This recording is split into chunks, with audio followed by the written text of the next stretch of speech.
3 సంవత్సరాలు ఉన్నప్పుడు ఒకడు మా అయ్యను మోసం చేసి ఉన్న ఎకరం పొలం కొట్టేసిండు. తినడానికి తిండి లేదు, నిలువ నీడలేని పరిస్థితిలో నేను వేరే వాళ్ళ పొలంలో పనిచేసి 2 ఎకరాలు సంపాదించిన. మీ తాతను, మీ నాయనమ్మను, మీ అమ్మను నా కాళ్ళ మీద పోషించిండ్రా. అంతెందుకు, ఇప్పుడు మీరు తింటున్న గా మెతుకులు కూడా గా పొలంలోకి వెళ్ళి వచ్చినాయి. ఏం పాపం అంటుందో ఏమో కానీ గా పొలం వీడు తప్ప అన్ని దూరం అయిపోయినాయిరా. బాగా వదలవా? ఈ బల్బ్ మాటనే వద్దు, మరి నేను కాకపోతే నువ్వు పోతావరా? బల్గా దొరికినా మీరు అవులగా నువ్వు నవ్వేవరా?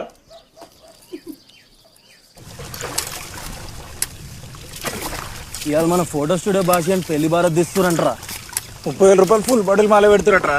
30,000 ఇంకో ఫోటో స్టూడియో మొత్తం అయినా 10,000 రావు గారానికి. అలా తయారు పెడుతురట్రా. మీదికెళ్ళి ఫ్యాషన్ బండి